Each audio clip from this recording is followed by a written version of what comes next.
Welcome to our Hong Kong Brief program. I am your host, Jenny. Today, we're kicking off with an inspiring story: a Hong Kong artist diagnosed with early-stage breast cancer at just 30, who turned her journey into a powerful form of therapy and advocacy. Despite the physical toll, she continued creating art, froze her eggs to become a mother later, and married her partner during her treatment. Her story highlights how vital early detection and community support are for women's health. Next up, let's talk about Hong Kong's vibrant cultural scene. The West Kowloon Cultural District, home to major museums like M+ and the Hong Kong Palace Museum, has faced financial challenges, with losses piling up. However, innovative ideas like hosting galas, selling development rights, and leveraging outdoor spaces aim to boost revenue and ensure sustainability. It's a balancing act between preserving culture and making it financially viable. Finally, Hong Kong's financial market is bouncing back. The city continues to attract international companies, with diverse IPOs and increased investor confidence post-pandemic. While stocks experienced a dip amid AI bubble fears, the overall outlook remains strong, with Hong Kong solidifying its role as a global financial hub. Please continue to watch for more detailed insights. South China Morning Post vividly recounts the inspiring journey of Mei Young, a young artist from Hong Kong who was diagnosed with early-stage breast cancer at just 30. Despite her diagnosis, Young's resilience shone through as she underwent surgery, radiotherapy, and chemotherapy, battling side effects like hair loss and memory loss with unwavering determination. Her deep connection to art became her therapy, helping her express complex emotions during her treatment. Young's story highlights the importance of early detection, regular screenings, and lifestyle choices in combating breast cancer, emphasizing that with timely intervention, survival is possible. Now in remission, she has channeled her experiences into advocacy and community art workshops, inspiring others to prioritize health and self-care while celebrating her artistic achievements, including an upcoming exhibition at the Louvre. The South China Morning Post also explores Hong Kong's ambitious efforts to sustain its vibrant arts and cultural scene amid financial challenges. The West Kowloon Cultural District, home to major museums like M+ and the Hong Kong Palace Museum, faces significant losses but is actively seeking innovative revenue streams. Strategies include land development rights sales, corporate sponsorships, gala dinners, and outdoor event rentals, aiming to turn these cultural institutions into self-sustaining entities. Experts suggest combining culture with commerce, such as establishing convention centers or leveraging Hong Kong's auction industry, to generate income. Meanwhile, government-run museums are exploring leasing facilities, paid tours, and cultural products to offset deficits. These initiatives reflect a broader push to balance public accessibility with financial sustainability, ensuring Hong Kong remains a dynamic hub for arts and culture despite fiscal pressures. Finally, the South China Morning Post details Hong Kong's resurgence as a global financial hub, marked by a surge in diverse listings and capital inflows. After years of sluggish growth, the city's stock market has rebounded strongly, with record IPO funding and increased foreign investment. Notably, international companies from regions like Central Asia, Southeast Asia, and Europe are choosing Hong Kong for dual listings, underscoring its role as an international financial bridge. The city's robust regulatory environment and government support have attracted back passive and active funds, with assets under management soaring to nearly $4 trillion. This renewed confidence comes amid geopolitical shifts and economic recovery efforts, positioning Hong Kong as a resilient, vibrant nexus for global capital and innovation in the post-pandemic era.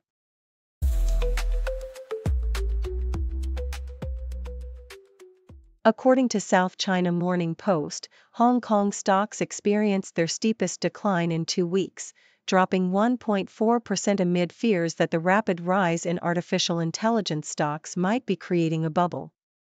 The tech-heavy Hang Seng Index and the Hang Seng Tech Index both saw significant losses, with prominent companies like Baidu and Meituan falling sharply, Baidu by 5% and Meituan by 2.5%. This downturn mirrors the negative sentiment on Wall Street, where the S&P 500 and Nasdaq declined overnight due to concerns that valuations driven by AI enthusiasm are becoming unsustainable. Despite the overall market dip, some companies like JD Health and property giant CK Asset managed slight gains, but the overarching worry remains that the AI-driven rally may be overheated, risking a correction. Nikkei Asia reports a pivotal milestone for Vietnam's financial markets as FTSE Russell upgraded the country from frontier to secondary emerging market status, a move set to attract billions of dollars in investments. This reclassification, effective from September 2026, is a testament to Vietnam's improved governance and market infrastructure, including allowing foreign investors to buy stocks without pre-funding and establishing systems to handle failed trades. The move is expected to boost both active and passive investment inflows, potentially totaling over $13 billion, signaling a significant step in Vietnam's integration into the global financial system. Finance Minister Nguyen Van Tang expressed pride in this achievement, emphasizing Vietnam's ongoing reforms and modernization efforts, which aim to deepen market accessibility and reduce funding costs for local enterprises, setting the stage for sustained economic growth. South China Morning Post also highlights the mental reset needed for Hong Kong's Olympic fencing star West Kowloon, who has recently fallen from his top-ranked position and is seeking to regain his edge ahead of the 2028 Los Angeles Games. His coach, Greg Koenig, emphasizes the importance of rediscovering the joy and fighting spirit that once made Chung a two-time Olympic champion. After a 2-month break, Chung is encouraged to start from scratch mentally, shedding the pressure and focusing on genuine passion for fencing. Koenig advocates for a renewed sense of purpose and motivation, suggesting that Chung's happiness and love for the sport are crucial for future success, including qualifying for the Paris 2024 team and ultimately aiming for a third Olympic gold. This period of reflection and renewal is seen as essential for Chung to not only regain his confidence but also to inspire his teammates and secure Hong Kong's future Olympic ambitions.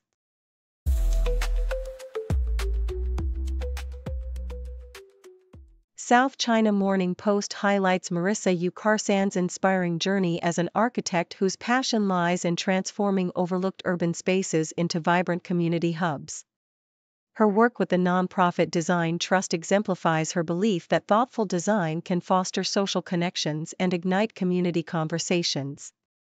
From her pivotal role in the 2009 Hong Kong Shenzhen Bicity Biennale, where an abandoned site was transformed into a lively space for sustainable design workshops, to her innovative projects like microparks that serve as shared living rooms and small flats, Yu continuously pushes the boundaries of urban design. Her commitment to preserving Hong Kong's architectural heritage and experimenting with sustainable materials underscores her holistic approach to urban development, one that emphasizes authenticity, community involvement, and resilience. Her vision is rooted in the idea that design is a powerful tool for collective memory and societal progress, with NGOs acting as vital catalysts in testing and implementing innovative ideas within the city's complex urban fabric. South China Morning Post's coverage of Onitsuka Tiger's SS26 collection reveals a brand that masterfully blends its iconic sportswear heritage with a youthful, gender-neutral aesthetic that resonates with contemporary streetwear culture. The Urban Fantasy collection, unveiled at Milan Fashion Week, showcases a diverse array of versatile pieces, from vintage-inspired crinkled shirts and bodysuit dresses to oversized leather biker jackets and suede varsity blazers, each inviting personal expression. The collection's playful yet sophisticated approach extends to footwear, featuring satin ballet shoes, fringed riding boots, and suede sandals that pay homage to the brand's storied history. Accessories like graffiti-printed tote bags, pearl-adorned jewelry, and limited-edition collaborations with Mikimoto elevate the collection's appeal, making it a must-have for style-conscious consumers eager to merge sportiness with elegance in everyday wear. The collection exemplifies how Onitsuka Tiger continues to reinvent itself, embracing a modern, inclusive aesthetic that celebrates individuality and effortless cool. SCMP opinion discusses the urgent need for Hong Kong to modernize its sexual offense laws in response to societal shifts and technological advancements. The long overdue reform process, initiated over a decade ago, now presents a critical opportunity to overhaul outdated legislation and expand protections for victims. Secretary for Security Chris Tang Ping-kung emphasizes the government's goal to complete comprehensive amendments by 2027, including addressing new challenges posed by artificial intelligence and digital manipulation, such as deepfake images used in sex crimes. The report underscores that existing laws, particularly the narrow definition of rape, fail to adequately protect all victims and do not account for online threats like grooming and voyeurism. Drawing lessons from other jurisdictions that have introduced targeted offenses, Hong Kong is encouraged to adopt a forward-thinking approach that emphasizes clarity, inclusivity, and adaptability. The upcoming consultation is viewed as a pivotal moment to craft legislation that reflects the realities of modern society, ensuring better protection and justice for victims of sexual offenses in an increasingly digital world.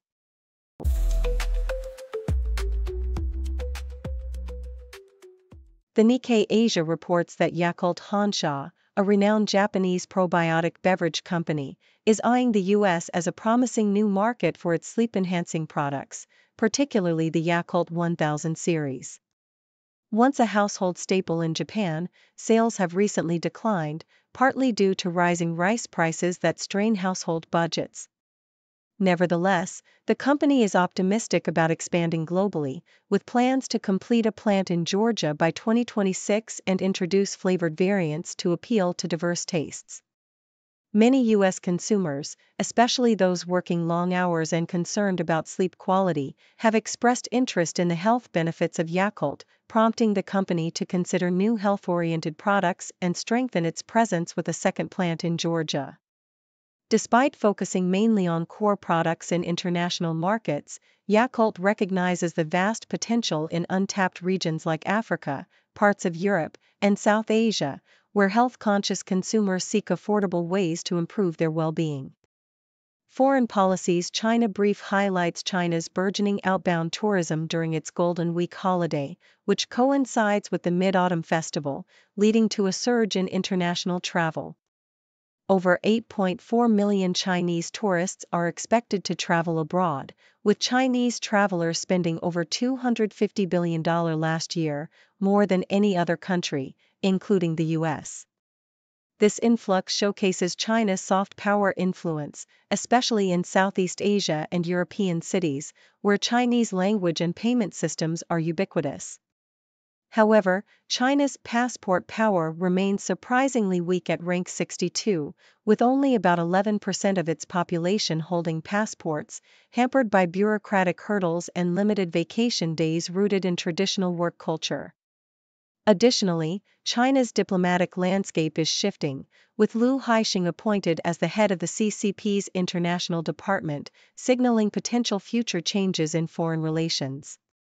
Meanwhile, Japan's political scene is poised for a shift as Sanai Takaichi, a nationalist and conservative, is set to become the country's first female prime minister, likely to adopt a tough stance on China, including controversial visits to militaristic sites like Yasukuni Shrine.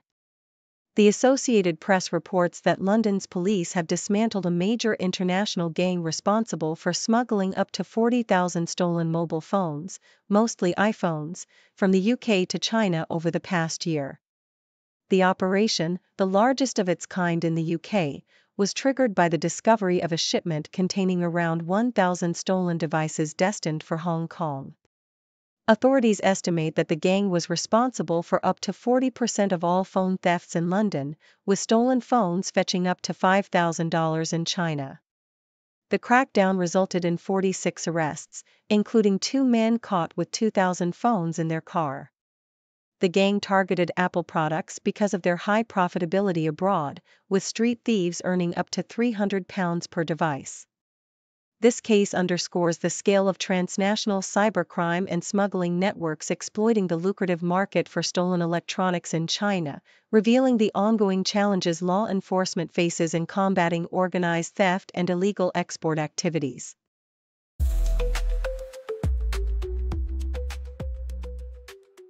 The South China Morning Post vividly depicts the aftermath of Super Typhoon Ragasa on Tungping Chau, a pristine island famed for its volcanic landforms and crystal-clear waters. Visitors, including mainland tourists, arrived excitedly on the public holiday only to be met with a disheartening scene of debris scattered across beaches and trails, remnants of the storm's fury. Local vendors reported that the typhoon had destroyed parts of the island's only hiking trail and damaged facilities, leaving tourists to navigate through driftwood, fishing nets, and broken structures. The limited ferry services compounded the inconvenience, forcing visitors to wait hours in the sweltering heat after a brief exploration of the island's geological wonders. Despite the breathtaking scenery, tourists expressed disappointment over the underdeveloped infrastructure, with some families struggling with heavy luggage along uneven paths and others questioning the island's readiness for ecotourism development. The government's plans to enhance ecotourism and island hopping experiences are hindered by high costs and the island's lack of basic amenities such as running water and electricity, which are supplied by solar power and rainwater collection. Visitors like Sher Kunpeng voiced concerns about overdevelopment, advocating for a balance that preserves the island's natural allure without excessive man-made modifications, emphasizing the need for sustainable tourism that respects its untouched environment. Meanwhile, the BBC reports a tragic and controversial situation unfolding at Marineland in Ontario, where the future of 30 beluga whales hangs in the balance amid ongoing financial and ethical crises. Once a popular attraction, Marineland's attempt to transfer these marine mammals to a Chinese theme park was blocked by the Canadian government due to concerns over their treatment and the potential for continued exploitation in entertainment. With export permits denied and federal funding refused, citing the park's history of animal welfare violations, the park faces a grim dilemma: euthanasia of the whales may be imminent if no alternative care arrangements are made.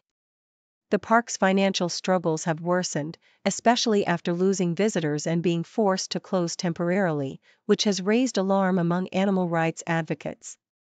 Critics condemn Marineland's practices, highlighting the high mortality rate among its whales and the ethical obligation to ensure their well-being.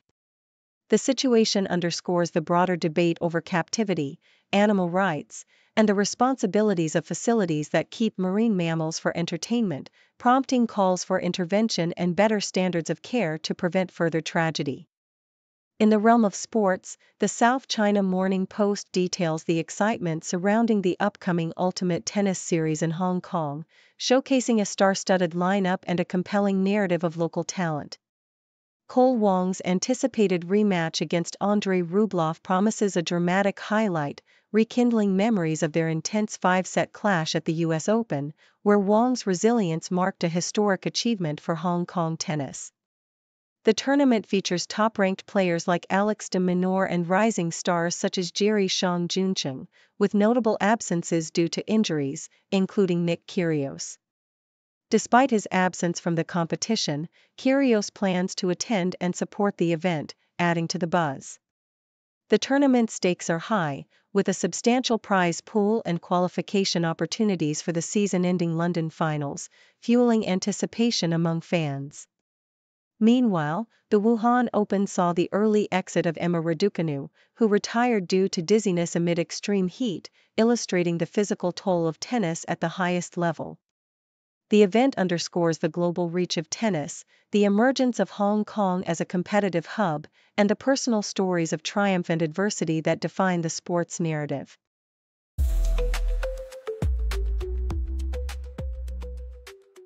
Thank you for tuning in.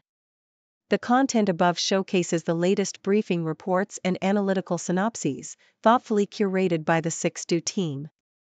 These insights stem from a wide array of reputable media outlets, think tanks, government sources, and specialized experts worldwide. We encourage you to explore these sources for a comprehensive perspective. Keep in mind that while the content may not always align with the official standpoint of 6Do Brief, it's not meant to be taken as absolute directives for decision-making. Comprising seasoned media professionals, learned scholars, and accomplished scientists, the 6Do team embodies a trailblazing, fully independent media entity. To customize 6Do Brief to meet your professional needs, you have the option to subscribe to a diverse array of briefings on our website, 6dobrief.com. Regardless of your location, you can conveniently receive 6Do Brief via email.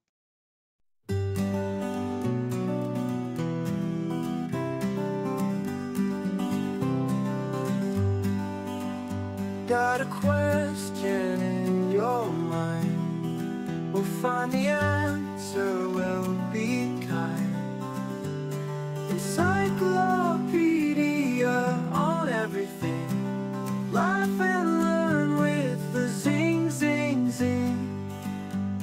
From ends to outer space, we've got the facts in one great place. For kids and grown-ups too, we've got the A to Z for you.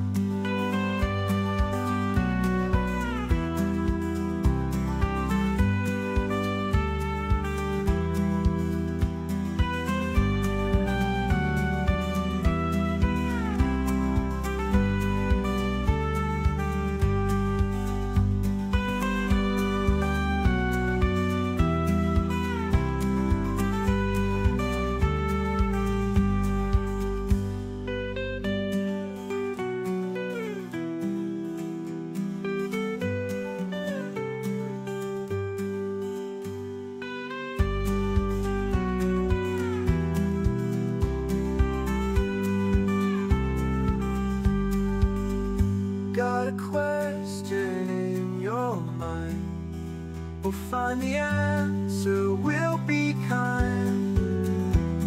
Encyclopedia on everything, laugh and learn with the zing, zing, zing. From ends to outer space, we've got the facts in one great place. For kids and grown-ups